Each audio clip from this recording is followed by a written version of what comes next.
Assalamualaikum warahmatullahi wabarakatuh. Kami dari kelompok 4 akan menjelaskan presentasi kami yang berjudul Sumber Daya Alam dan Lingkungan. Next,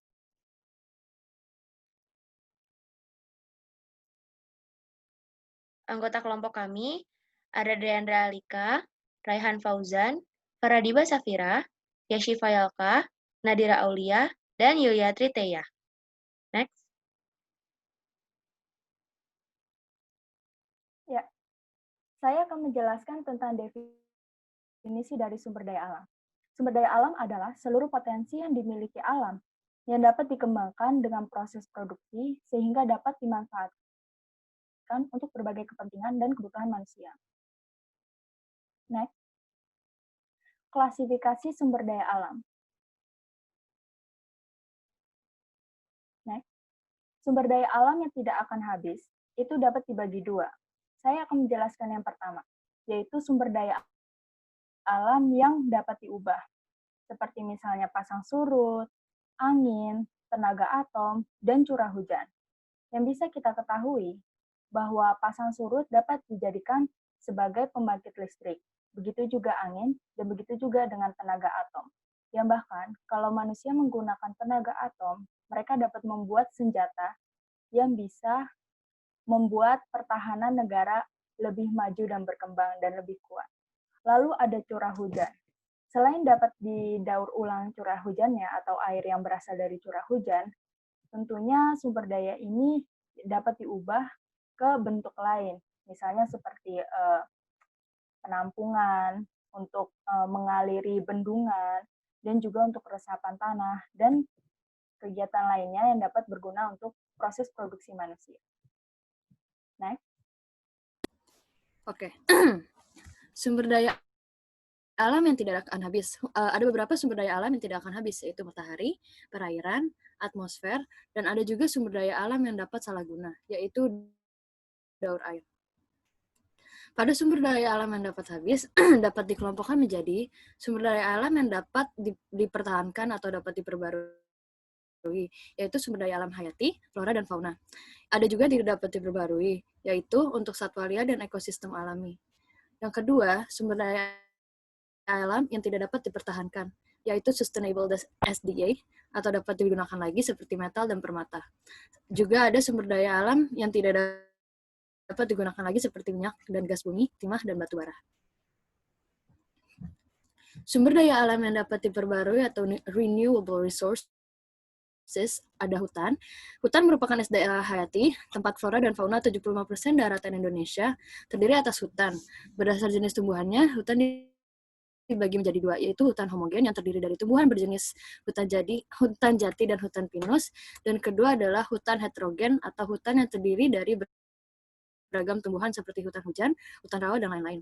Hutan memiliki fungsi sebagai klimatologi, yakni untuk proses penyesuaian iklim di bumi, serta membantu proses fotosintesis bagi tumbuhan dan menyerap CO2 dan melepas O2 kembali ke bumi. Yang kedua yaitu ada perkebunan, pertanian, dan peternakan. Peternakan dapat meliputi sapi, kerbau, domba, ayam, bebek, dan lain-lain, dan dapat digolongkan menjadi sumber pangan, sumber bahan sandang, bahan obat, dan hewan peliharaan. Oke, sekarang kita ke sumber daya alam yang tidak dapat diperbarui atau non-renewable resources.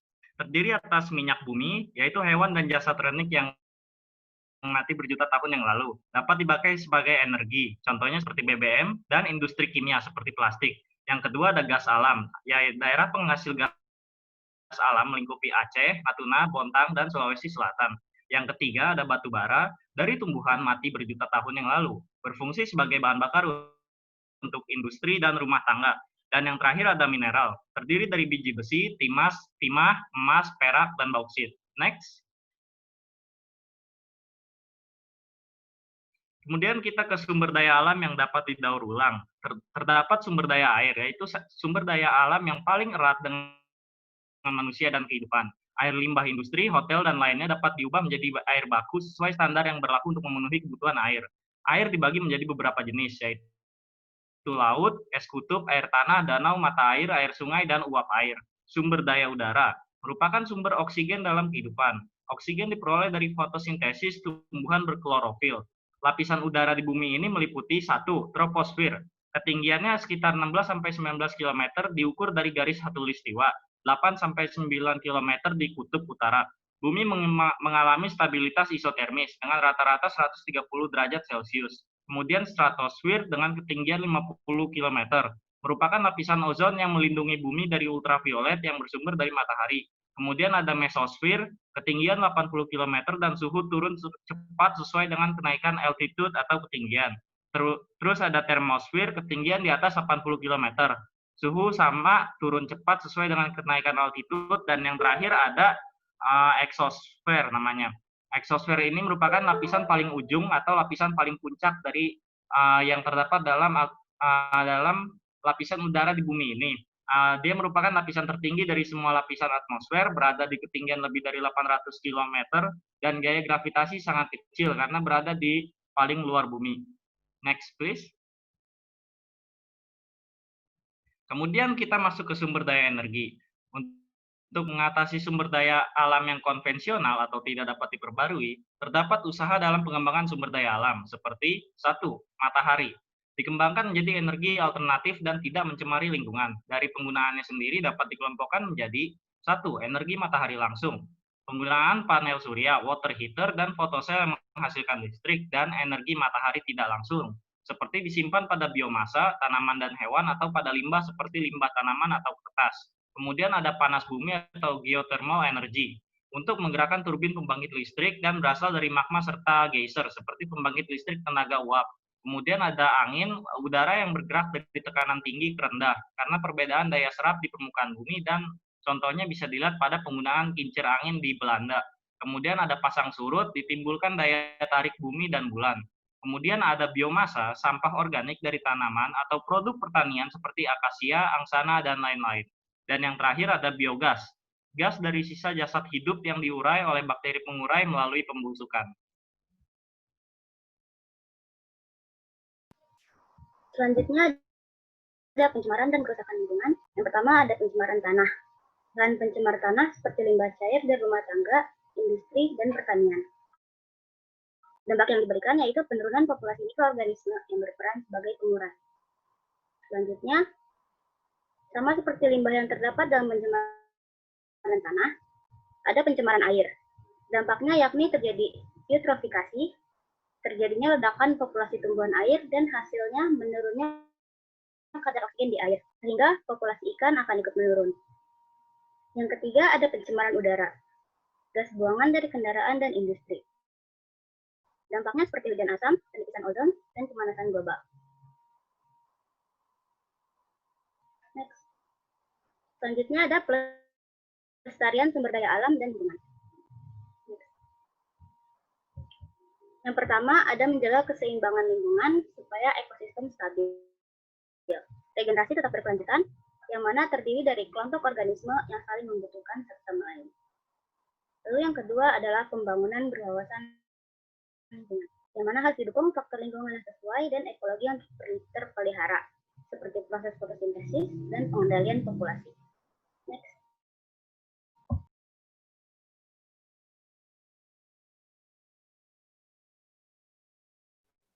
Selanjutnya adalah pembangunan berwawasan lingkungan. Itu dia memiliki dua dimensi. Yang pertama adalah teknoekologis dan yang kedua adalah sosioekonomis.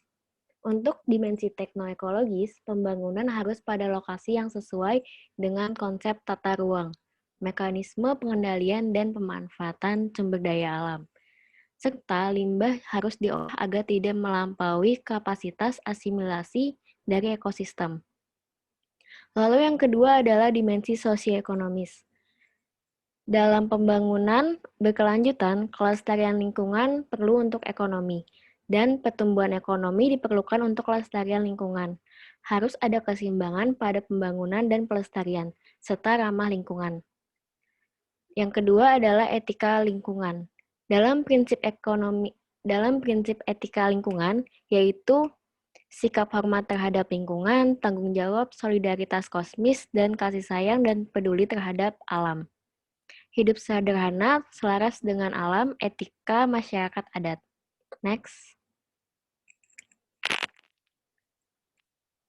Selanjutnya adalah konsep dalam pengelolaan dan pelestarian sumber daya alam. Diorientasikan pada hubungan yang terkait dan seimbang antara kebutuhan hidup manusia dan sumber daya alam, sehingga kelestarian kualitas lingkungan, hasil dan pemanfaatan sumber daya alam tetap terjamin. Beberapa prinsip yang harus diperhatikan yaitu prinsip daya toleransi, prinsip in optimum, prinsip faktor pengontrol, prinsip ketanpabalikan, dan prinsip pembudidayaan. Next. Lalu selanjutnya adalah masalah dalam kependudukan dan lingkungan hidup. Peningkatan populasi di dunia tentu juga memerlukan daya dukung dari sumber daya alam yang harus mencukupi. Nah, demi menjaga kelestarian sumber daya alam, berikut adalah beberapa program yang dapat dilakukan pemerintah untuk mengatasi masalah tersebut. Yang pertama adalah keluarga berencana, yaitu membatasi setiap keluarga untuk mempunyai anak 1 atau 2 orang saja. Lalu selanjutnya ada transmigrasi, yaitu untuk menyebarkan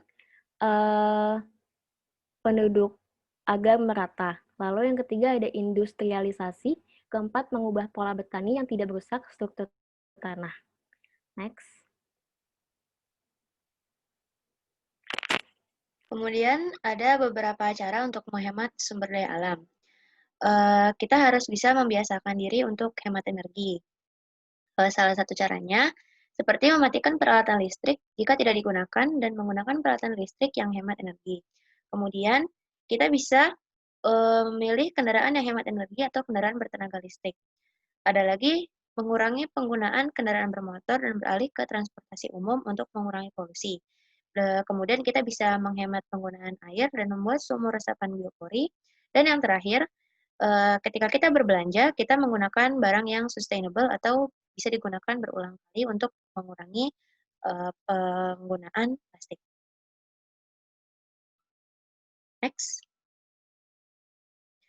Sekian dari kelompok kami, kelompok 4.